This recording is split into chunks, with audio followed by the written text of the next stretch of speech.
I'm Tandy of the Lost Boys, and in today's video, we're going to be going over the brand new preview cards from Chapter 2 of Disney's Lorcana, Rise of the Floodborn. Let's go ahead and jump on in.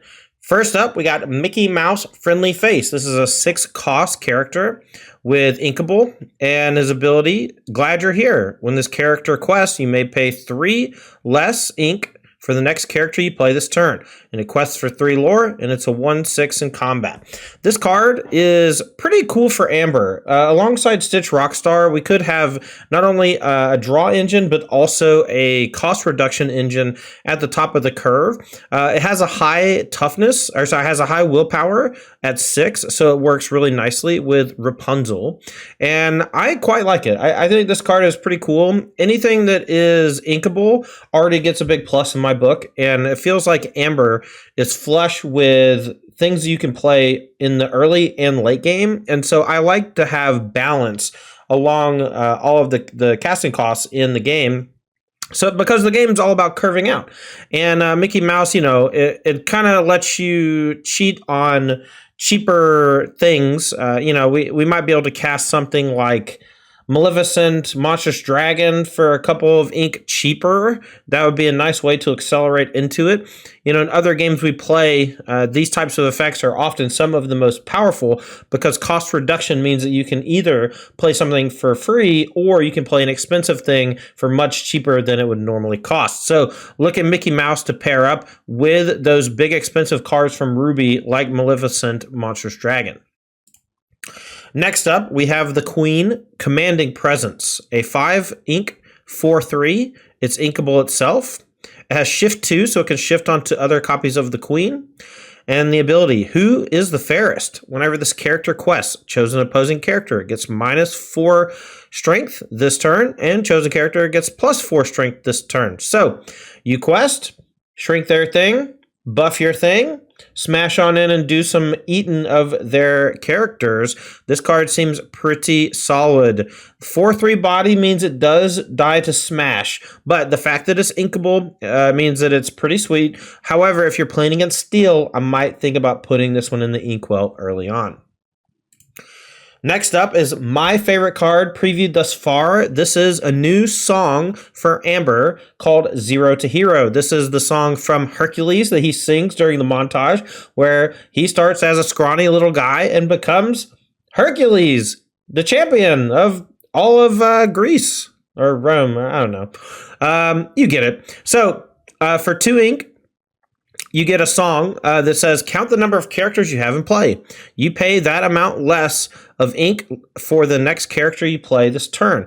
So if you have 3 characters in play, you can sing a song to make a 3-cost character cost 0.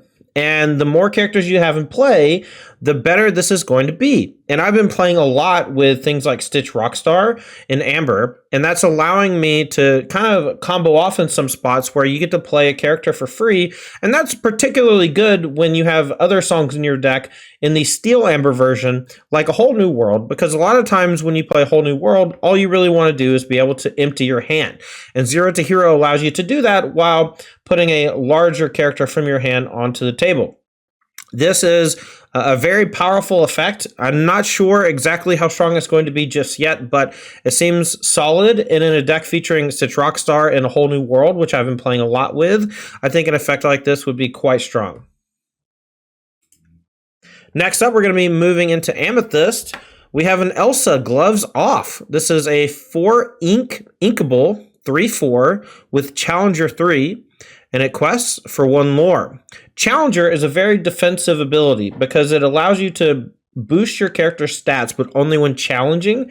And challenging your opponent's characters is a defensive ability, whereas questing is an aggressive ability. And so this is essentially a 4-cost character that can be defensive against a 6 willpower character. And honestly, it's not super impactful. I think that it being inkable is great. The biggest thing I like about this is it actually allows for a shift for the 8-cost Elsa. 8-cost Elsa is one of the biggest payoffs for Amethyst right now, and the shift targets for the 3-cost Elsa isn't that good in a defensive deck. And so I think Elsa Gloves Off might be a good way to bridge the gap between the early game and the late game 8-drop Elsa. Next up is Merlin Shapeshifter. This is a 4-cost, inkable, 1/5 with ability Battle of Wits. When one of your other characters is returned to your hand from play, this character gets +1 lore this turn, so it quests for 1 extra. If you can maybe play some things that can ready it, maybe you can play Befuddles to bounce your own thing. This works really nicely with Mickey and the Brooms. There's a lot of potential in this card because it's one of the very few cards in the game so far that's able to increase its lore count. And so if you can find ways to ready it without penalty later down the line, this could be a monstrous combo card. I'm very excited to see what this ends up being because I'm looking at it right now and it doesn't feel like it's going to do much when it's first printed, but when we get a few more sets, maybe there's some cool combos with it, and we already have a few things that do work with it. Next is Winnie the Pooh Honey Wizard. 5-cost, 5/5, inkable, and quest for 2. This is likely the best vanilla creature. When I say vanilla, I mean no special abilities. And in Lorcana, what I really mean is no text in the text box outside of what's in the lore and what's in the stat line, strength and willpower.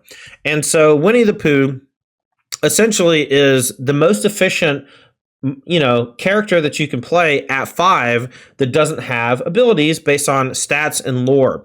Questing for 2 lore, pretty solid at 5. Usually you want to see things questing at 2 lore when you get to that 4 and 5 slot, but when you get to 2 or 3 lore, it starts to shrink the stat lines down a bit, but Winnie the Pooh doesn't suffer from that. I love that it's inkable. I think this card will probably be a nice top end for some of these Amethyst decks that just need to be able to quest a little bit and need to be able to challenge their opponent's characters a bit better. Next up, we have the Sorcerer Spellbook. This is a 3-cost item for Amethyst. It's 1 and exert it to gain a lore. This is the first card they've made so far that's not a character that can generate lore. That's a very big deal because it means that you don't need to play characters in your deck to win the game.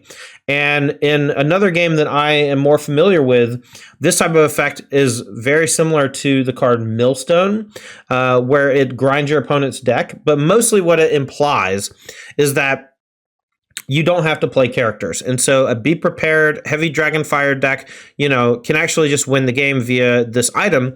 What it also means is that you might have some extra lore to be gained in spots where you might be able to surprise kill your opponent when they think that they have things under control. Things that have rush can't quest the turn you play them. They can only challenge.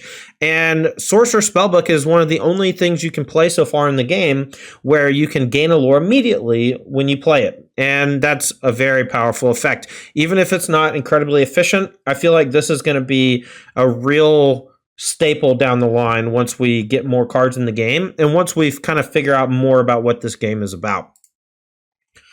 Next up, we're going to be moving into Emerald. We have a 5-cost non-inkable. This is Belle Hidden Archer, a 3/3 with shift 3, so it can be shifted onto other bells. And it has an ability Thorny Arrows. When this character is challenged, the challenging character's player discards all cards in their hand. And it quests for 3. So this is another powerful 5-drop from Emerald, similar to Cusco and similar to Mad Hatter, where it can quest for 3 and has a punish when your opponent decides to challenge it.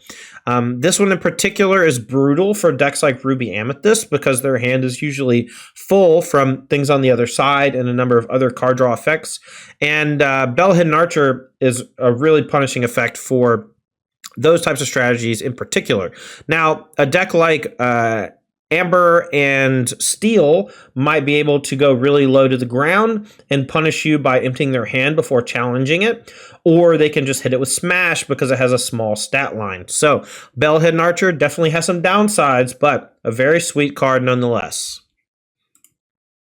Next up is Raya, Warrior of Kumandra. Raya and the Last Dragon was actually a really cool movie. I liked it a lot. So I'm excited to see Raya and see what she can do. This build is a common, more generic version, but I assume that we're going to have some shifts onto her because she is quite great. She's a 4-cost inkable. Raya, Warrior of Kumandra. She's a 5/3 and quests for 1 lore. So Ruby generally has high strength and low willpower in a lot of the early cards, such as Gaston, and Raya kind of fits in that same vein. This is essentially just the same as the 4-cost Scar, but it is a different character that you can shift onto later when we get a bigger Raya. Next is Dinner Bell, 4-cost Ruby item. Says, you know what happens. Tap and pay 2. Draw cards equal to the damage on chosen character of yours, then banish them. So essentially what this does is allows you to eat your own character and draw that many cards equal to how much damage is on it. So you're going to want to pair this maybe in Amethyst in Amber with a bunch of large willpower characters so that you can do them in the same types of ways that you would do Rapunzel. Rapunzel is, one of the most powerful cards in Lorcana Chapter 1, being able to, take a bunch of damage off of one or all of your characters and draw a card for each damage prevented. And so you're already incentivized to play higher willpower characters, and Dinner Bell goes into essentially the same types of decks. I think this card's pretty sweet. It is not inkable. That is scary. Anything that's not inkable needs a second look. It's dangerous to play too many non-inkables. Next up, Gaston, Intellectual Powerhouse. We're going to be moving on to Sapphire. This is a 6-cost, non-inkable. It's 4/4 stat line. Shifts for 4 onto another Gaston. We know that there's a 2-cost Ruby Gaston that this can shift onto, but that one does have Reckless, so it must attack every turn if able, so it's not usually sticking around for very long. The ability is called Developed Brain, a nod to develop your brain from the first set. When you play this character, look at the top 3 cards of your deck. You may put 1 into your hand. Put the rest on the bottom of your deck in any order. And it quests for 3. So, big quest line. It replaces itself when it comes into play, but it's not inkable. So, a lot to really love about Gaston Intellectual Powerhouse. I'm not sure exactly what type of deck this is going to go into, but as far as generic stats are concerned, every one of these abilities is very strong. The only thing, once again, is it's not inkable, and that gives me some pause. Next up, we're going to be checking out some steel cards. This is Cinderella Stylehearted, a 7-cost inkable 5/5.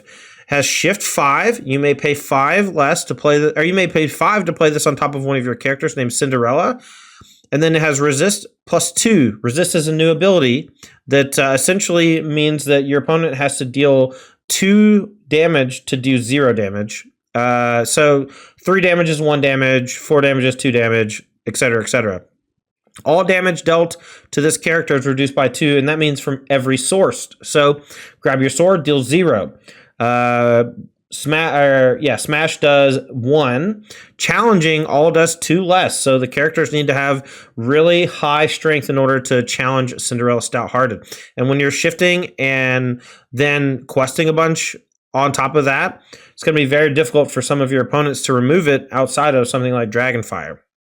Last ability, the Singing Sword. Whenever you play a song, this character may challenge ready characters this turn. This ability is ridiculous. We haven't seen too many ways to be able to challenge your opponent's characters when they start ready. And when the Singing Sword ability starts going off, you're able to play all sorts of, really powerful songs for essentially for free. And then Cinderella is able to challenge your opponent's ready characters, and it has resist 2, so it's going to be eating up, 5/5s with relative ease. I think that Cinderella Stylehearted is probably the best card that's been previewed thus far, mostly because the resistibility is very exciting. Lastly, we have Tiana, Celebrating Princess. This is a 4-cost, non-inkable, 1/4, has resist 2, very similar to the card we just looked at, and has the ability, what you give is what you get. While this character is exerted and you have no cards in your hand, opponents can't play actions. So if I'm able to empty my hand and steal Amber, and then I'm able to quest with Tiana, Celebrating Princess, my opponent is unable to play Be Prepared, Grab Your Sword, or a number of other cards. It also has resist 2, which means that outside of a few specific things, it's going to be difficult for your opponent to challenge this and knock it down in a timely manner to unlock their actions. So this is a short list of all the cards that have been released thus far from the Chapter 2 of Disney's Lorcana, Rise of the Floodborn. I'm Tandy of the Lost Boys. Shout out to our sponsor, Games and Comics Paradise. That's gcparadise.com. They're a game store out of Fairfax, Virginia, and they've been sponsoring Lost Boys in our first month, and we expect to have them for quite some time to come. We're really happy to have them as our sponsors, so make sure to check out their store for all of your TCG needs, from Pokemon to Lorcana, Magic the Gathering, anything you need. Check out gcparadise.com. That's going to do it for our first look at Chapter 2, Rise of the Floodborn from Disney's Lorcana. Thank you so much. I'm Tandy of the Lost Boys, and we'll see you next time.